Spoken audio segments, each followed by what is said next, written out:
It's me, Brian, again. Hey, Noy. We're going to have another discussion, bro. I've been thinking about this one. Alright, let's see. Put my trusty pencil down. Let's put it in my pocket so I don't lose it. Now this one. See this pen? This is a cool one. It's going to make you guys laugh. This is the lady who's the sheriff of Knott County right now. This was one of the things that she gave away from one of her marketing strategies, Sharon Kelly, Knott County Sheriff when she was trying to get elected, right? What it is a regular ink pen, ballpoint, right? You know what I'm saying? And it's got the rubber grip right here. The clips, the nerd clips broke off, but it's got the real cool metal tips that you can use for pointer shit. On the other end, where the ballpoint comes out, there's a little round rubber stylus point, with holding it for the ball to come out. Now these ones are good. This one, you barely even get close to it and it touches. Now this is a good stylus. Right? Get one of these. Sharon Kelly, Knott County Sheriff. Yeah. Anyways, Noy. Yeah, that's here. You know me, Noy. Right? I'm into the mechanical part of things. And I was watching this guy yesterday. I think it was yesterday. Finally got some good weed, Noy.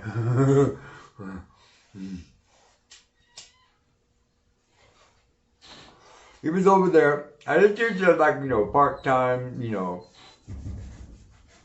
backyard, archaeologist dude. Alright.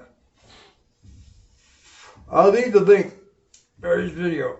And maybe a couple other videos. Anyways, he was over there in Peru, in some place, right? On one of the mountaintops, because Peru and Bolivia and and that part of South America have literally thousands of megalithic structures and monuments and buildings. I mean, it seems like every mountain in certain valleys, there's a big, gigantic megalithic Machu Picchu, all that stuff, right? Anyway, at this one certain place, there was these round tower structures that were built, right, out of precisionally cut block stone, and then all fitted together. There was even one of those spots where they, cut a little rock and fit it in, right, and they were all structurally sound. And then on the inside, and then these were made out of basalt, and these were big blocks, you know what I'm saying?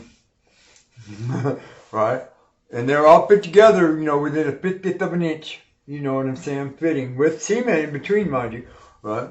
Right? And, they were like, I think you said they were, let's see, 10 meters would be 30 feet. I think he said they were 13 meters high, right, with a circumference of about 8 meters, right? And then, but on the inside, it wasn't hollow. I mean, there was a little opening at the bottom, you know what I'm saying, or, the base of the structure, where you crawl in and it was hollow to, like about 6 or 8 feet up. And then from there, there was like a ceiling made out of, concrete. Right? And then from that point all the way to the top, you know what I'm saying, it was filled in with the different kind of igneous rocks, big ones, you know what I'm saying, in this really cool pattern. And then the back, it was like laid into the back of the tower. The back of the tower was like this, and then the rock structure was laid in it, right? And then and it was open. Half of it was open, and then the stones that went up this way and stones that went up this way, for the walls of the tower, had these unique grooves cut into them, right? And it generates sound, or it was a sound receptor, or something. It's like Tesla's idea of transmitting energy through sound waves. See, that leads me into this part of the discussion. But anyways, I'll try to leave the link for good shit. Now I was out here thinking about this. Think of this, Noy. I'm saying the ancients, Anunnaki. If they were here, and they left their evidence, right? Okay, but let's analyze some of the things that they did while they were here, and how it worked, the mechanics of it. Look at the sky. You know how the clouds work, and the wind blows, and everything else, right? You know what I'm saying? And about the magnetic belts that surround the globe, you know what I'm saying, that protect us from the solar winds, and, sometimes the asteroids and everything, anything that can bounce off of it, you know what I'm saying? It's all magnetized. You know that there are magnetic fields all over the planet. You know all this stuff, no? You know how the mechanics of the earth works. right? Okay. Inside this atmosphere, right, the wind, everybody's favorite friend, you know what I'm saying? He plays a key role in the way that they did their stuff. Come back inside, it's cold out there, the wind's blowing. Right? It's probably 48 degrees right now. Sustained wind speed of about 8 miles an hour. So, anyways, right? The wind. There's this in my traditions. There's this old. It's a Jewish riddle, right? It goes like this, right? I am all things, but I am nothing. You can feel me, but you can't see me. You can hear me, but you can't touch me. Right? You can taste my breath, right? But you can't live without me. Who am I?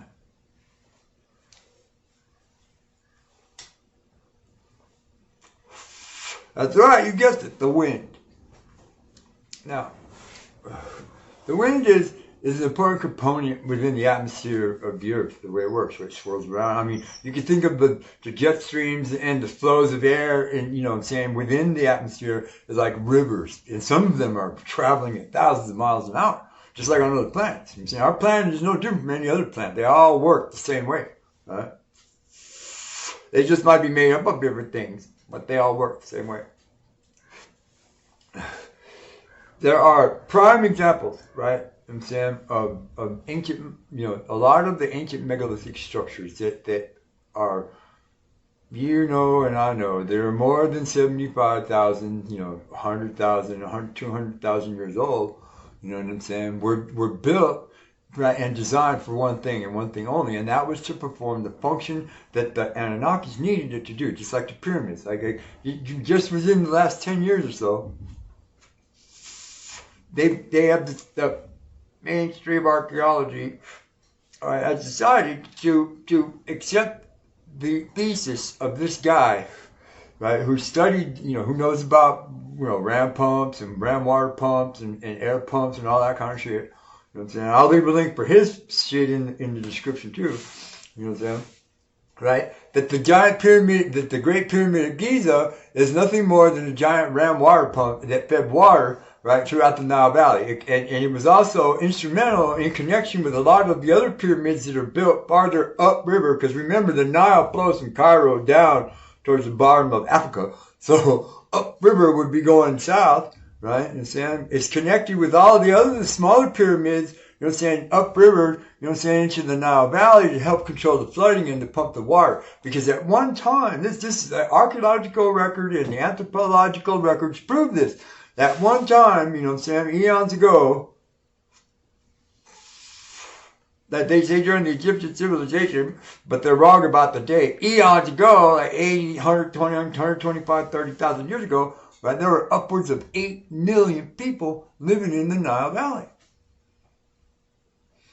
Everybody had a job. Why? Because they were Inky's tribe. But anyways, right? Now, the way the pyramids work is it's a ram pump, it deals with air pressures and stuff like that, you know what I'm saying? Right? I mean, you guys should figure it out. Look it up. You know what I'm saying? Great Pyramid, Giza water pump. That's what I did. But I knew about this because I read a book about it, last time I was, locked down. Anyway. Now, that's just one example of the technology of the machines that they built. You know what I'm saying? Here on the face surface of the planet, you know what I'm saying? To help them deal with their mission goals. Right? Now, here's another place. There's this guy, Michael Tellinger.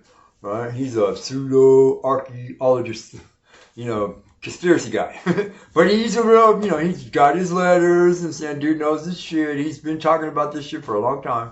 Right? He's also, ancient aliens proponent, right? This dude discovered some shit down in Africa, way down, down in the southern part of South Africa. Right, these structures, right, that were man-made. Now I'm not disputing this fact. All of these different megalithic structures were built by human beings. Give it out. It has to be. We're the only ones that were there to build it, right? And Sam, but right, at the time that the technology was used to build these structures, right, and saying human beings did not have the intelligence and or the mechanical capabilities to build these structures. So therefore they had to be designed, right, you know what I'm saying, and supervised in their construction by someone else smarter, you know what I'm saying, right?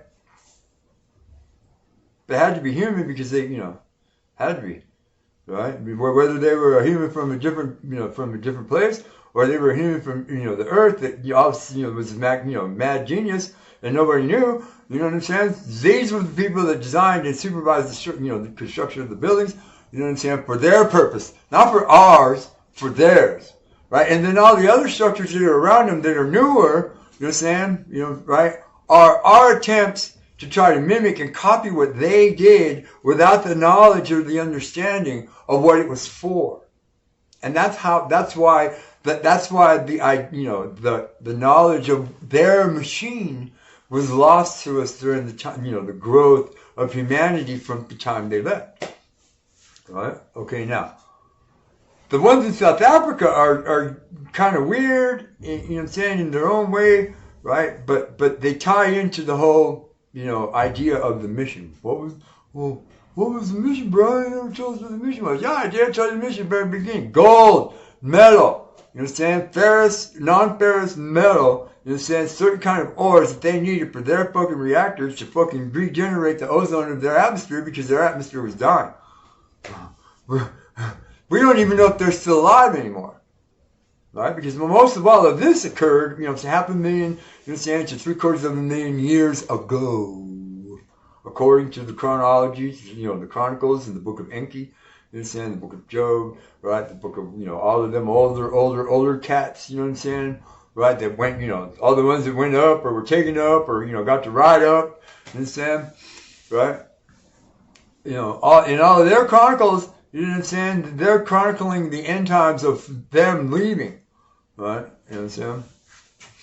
In what's his name's case, the Revelation dude, he's chronicling their war, the war they had before they left, to try to obliterate us, to try to wipe us out, and saying to leave no trace that they were here. You know what I'm saying? They almost succeeded.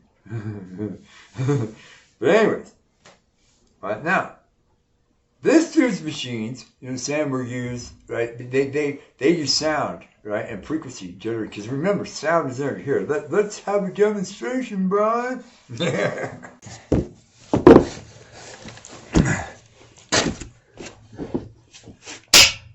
Sound, right? Sound is the product of inertia, the hammer moving, right, and the force of the blow that it strikes against the anvil. Sound, energy. Alright, because what happens when you whack it, at the moment of impact, boom, right, the sound waves are broken, right, and they radiate outward in a complete 360 sphere, right? That is energy, but it also is the sound that you hear of the hammer striking the anvil. Pretty simple, right? It's the mechanics of it all. Simple physics, right?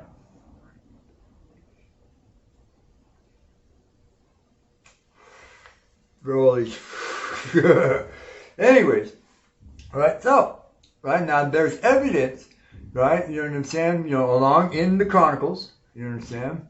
Right? And all of them dudes, the Egyptology dudes and all them other, half-cracked amateurs, pseudo-archaeology dudes, right, and everybody's favorite conspiracy buffs, right, they've been over there and they've examined all the rocks and all the structures and everything else, and all these machines. There's that one video, where's the machines, right? Okay, they have, there's proof that there was some type of technology, machining, techniques that were used, during the construction. They're saying it's left over, right? Or like in the case of a lot of the megalithic structures in Peru and South America, they're still standing intact. You know what I'm saying? That there have been a lot of experts, a lot, and all the really high up mainstream super dudes, have stated unequivocally that we, right, as a civilization cannot reproduce what any of those previous civilizations eons ago did. without the tools to do it, right? But with all of our technology, we still couldn't do it. We could not reproduce the Great Pyramids. We could not reproduce some of the mega Machu Picchu. Couldn't do it. Right? Tiwanaku. Don't even get me started on Tiwanaku. You know what I'm saying? But anyways, let's get back to the sound. There's proof. I mean, there's that dude in Florida, right, in Sarasota or some of that place, Florida, back in the 50s and 60s, that built his coral castle. You know what I'm saying? And all the neighbors said that he did it with these two cone things. And Tellinger, the guy in Africa, right, you know what I'm saying? He discovered thousands, literally thousands, hundreds of thousands of these stones that were about this big, right? And they were about this wide, right? And had this weird shape, you know what I'm saying, that was kind of like a Flintstone gun, you know what I'm saying? And they were made out of this certain type of stone that was quarried not anywhere near where the structures were, right? But literally, you know, a couple of thousand miles farther north, you know what I'm saying, that when you hit it, bing, it vibrated, made a tone, a sound, right? And it vibrated at frequency, and it vibrated for more than 7 minutes until it finally died away. And then you bing it again. Bing! Well, Challenger thinks that the indigenous populations, the humans, the helpers, because remember, he's a believer, right? He believes that we were engineered to help them, right? And you know, and we did for 3/4 of a million years, right? Right, but these guys use these fucking stones, you know what I'm saying, and they use the sound in concert, 4 or 5 of them together in a little group, you know, so maybe 10 of them over on the other side, and this dude over here at the top with the point, you know what I'm saying, and they all binged at the same time, bing, and they moved up whatever it was they needed to move up, onto the top of the little dome structures, you know what I'm saying, and then when the boss, you know, Sarge of the group, you know what I'm saying, the unit leader, he took the big hammer, that's why the Chinese take the big hammer with the gong, bong, and it raised up, you know what I'm saying, the material that they were sending up to the mothership, you know what I'm saying, that was hovering over that part of the globe in the southern sky. Think about it. You know what I'm saying? Because around the other side of the planet, in the southern hemisphere, is where Australia is. And Australia, for some reason, right, seems to attract the most meteoric strikes and asteroid strikes of anywhere on the globe, right? So doesn't it make sense, you understand, that the Anunnaki, you understand, in their mission status, you know what I'm saying, that they came here to get it, they found it, they mined it, they got it, they came here to they transported it up, you know what I'm saying, and the mothership loaded it down, right, and then it was time to go. You know what I'm saying? They went back because during the Chronicles in the Book of Enki, it says that Anu left, right? The sky god, Father God, Anu, he left and then came back again. See, so they loaded the mothership one time full to the brim, and they came back, and they were in the second go around is when they started to disconnect from us, and that's when the war began between Endo and Enki, right? The two sides. You know what I'm saying? Right, which leads us, directly in a straight line to where we're sitting out here today, Noel. And you know it. Now, sound, right, is this really cool physical thing. Right? And there's evidence all over it. I see, and now they're starting to find it in South America. See, now, we could go on about the whole, machine thing, what I'm saying, and all that stuff, right, forever. Because there's all kinds of evidence. I mean, there's, the roads of Bimini. I mean, there's all kinds of physical proof that some of the, people say are the Nephilim, the ancient astronauts, you know what I'm saying, the Anunnaki, right, the shining ones, right, the Igigi. Right, the Igigi were the space crew. Remember, they came here with a crew of 12 officers and 400 heroes. Right? And then there was a separate unit of the Igigi, and there were 300 of them. Right? The Igigi were the ones that are always depicted with the wings and the suits, the spacesuits. They were the flyers. They were the Think of them as the guys in Star Wars that drove all the transport planes. You know what I'm saying? And big ships and the squares, you know, when they show the shots of the city, the big transport aircraft and shit flying back. The Igigi was a squadron of those people. Right? And they were the ones that interacted with the gods, with the humans. Right? And they were the ones, you know what I'm saying, who are mostly responsible for the DNA contribution to create our species. Right? Our species of human, because remember, we came from them. We are part of our DNA structure is theirs, so therefore they are humanoid. They have to be, because you can't cross two. They've tried ligers. Ligers are really cool. They have 2,000-pound tiger with cool ass stripes, deep this long, right? But they can only create it in the laboratory. It can't reproduce itself. It only has a expected lifespan of 10 to 12 years. Right? It's absolutely useless. It doesn't have enough brain.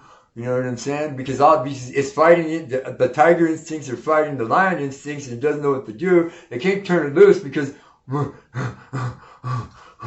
what good is it? You know what I'm saying? Okay, and throughout history, there are chronicled evidence, you know what I'm saying, of creatures that were created during the constructions, you know what I'm saying, and the experiments, and the genomic testing, the Minotaur. You know what I'm saying? What was her name? Medusa, the lady with the snakes, right? You know what I'm saying? A lot of the Minoan, right, and the early Greek gods and all that stuff around the Mediterranean, all of that mythology, right, is based on, you know, Sam. Well, you know what mythology is. You know what I'm saying? There's truth in it somewhere. Right? You know what I'm saying? Why can't it be, you know, some of the experiments that they, you know, because if I'm thinking about it and you're thinking about it, I mean, god dang, they were way more advanced than we are. They're a lot more smarter. They probably thought about it on the way down here. Man, just figure out what the fuck we could do with all this shit down there and what we should create. See, and that divided them. There were two sides. There was a scientific, biological side, you know, Mr. Spock and his boys, you know what I'm saying, which was Enki, right? You know, Lord Enki, right? And his sister, enough said. Right? And then there was Endo and all the generals and all of the Starfleet command dudes on the other side. They were here, mission stats, this is what we're here for. Right? Anu, the main god dude, he said, we're here to get medals, we ain't here to fuck around. Prime directive, don't fuck with anything. Right? You heard him yourself, Enki, right there. You were at the meetings, bro. Right? You signed off.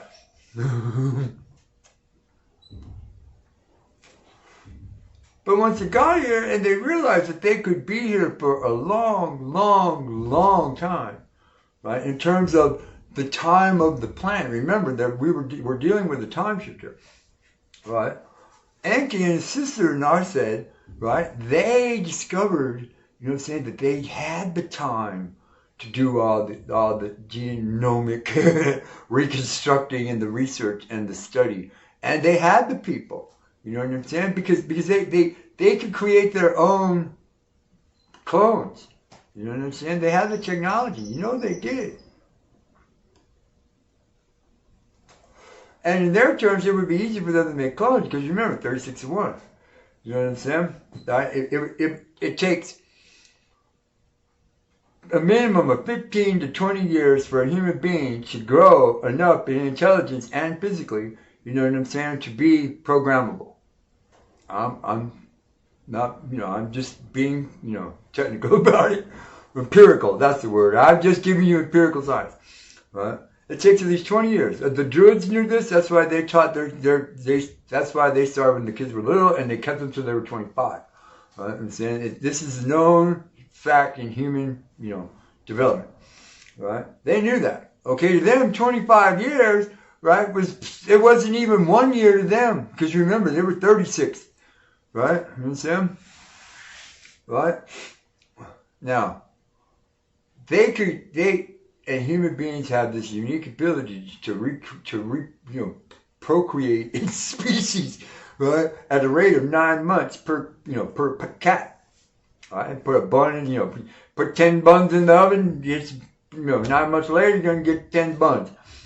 Right? And that's the way it is. And, and they probably, and the way the civilizations are set up, right, in the South America sphere, which was Lord Enki's sphere, you know what I'm saying? Right? It's all broken down into different tribes. They're all the same race.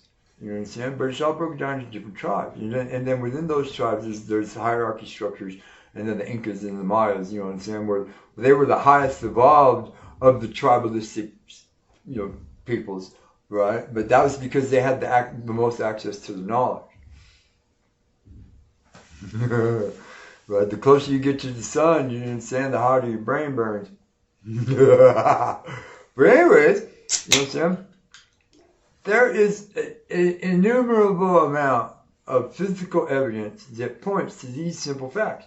Right? You know what I'm saying? What I'm trying to do is I'm trying to fill in the gaps with the chronicles, you know what I'm saying, and the religious writings and the mystical writings, you know what I'm saying, from different ideologies. You know what I'm saying? And trying to put some kind of cohesive supposition. Right? Together, you know what I'm saying, to try to figure out, you know what I'm saying, if there is a real basis to these theses and these ideas that we were engineered by a different species, a different race of beings, you know what I'm saying, and then left to our own designs, right, when they couldn't exterminate us. That's what all these guys are trying to prove. You know what I'm saying? Okay, you proved all the evidence. You know what I'm saying? Now let's fill in, let's fill in the blanks, you know what I'm saying, so we can figure out how to do it. I mean, that's how any, logically thinking philosopher would try to do. I mean, Nietzsche, right? Hildeberger, right? All of them old Greek dudes and Empedocles and Aristotle's, and then what was his name? Pythagoras, the dude with the spheres. He's the one that started, starting with him, you know what I'm saying, that there was, that wasn't the pinnacle of Greek thought. You know what I'm saying? That was the beginning of a synthesis of ideas that pushed forward, you know what I'm saying, that has created all of that mystical, you know what I'm saying, allegorical part of humanity, you know what I'm saying, that is part of us. You know what I'm saying? We created all of that because we discovered all of it, we investigated all of it. That's our path to technology. Right? You know what I'm saying? We did all of this on our own because, if Endo had his way, right, we would have been snuffed when the flood hit. And in that event, they knew it was coming. They'd been here, right, for 22 showers before the great flood appeared and occurred. Right? You know what I'm saying? They knew it was coming. Right? And Endo took his chance to start over with a clean slate because we don't need them anymore. We already got everything we got. We already built everything we need to build. All we need to do is just fucking, you know what I'm saying, collect the materials and get the hell out of Dodge. Mission status. But Enki had different ideas because wherever he had his base is clean on the other side of the planet from where Endo had all of his little armies and all of his little worker ants and all of his little machines and all of his little miners going. Enki was over on the other side of the planet in South America and building his empire, creating his. You understand? Because remember, Enki was the science officer, and Nagasov was his medical assistant, his sister. And Enki and Nagasov were the real children of Anu. Right? Enki was the real first son. Right? Endo was only honorary first son because Anu's first wife died, and then Endo's mother married into the family. Right? And then when Anu became king, and that automatically made Endo first son, and he was jealous. Does this story sound familiar? Right? And he was jealous, you understand, of his brother, because his brother had more status, you understand, and he had more knowledge, and he had more power, and he had a bigger base. All Endo had was his training and what he grew up to be, and that was a soldier, and that's what he was. See, and that's why our culture has evolved this way. It comes all the way back from them and the way their structures were and how their networks and how their hierarchies were. But I can explain even more. There's even more shit. I mean, the 12 officers are unique to this whole story because their story hasn't been told yet, right? And the story of the 403 heroes has been lightly touched on. You know what I'm saying? But those are the ones that I'm trying to deal with right now. At the beginning was the 403 heroes and what they did and how they used us to do it. And what it was, what they, what natural, phenomenons did they know about and did they use for energy source, you know what I'm saying, and resources so that they could get all of this work done, you know what I'm saying, and, for the mission. Thanks, Noel. Hey, look, bro, and I only smoked half of it. It's like this bad boy back up.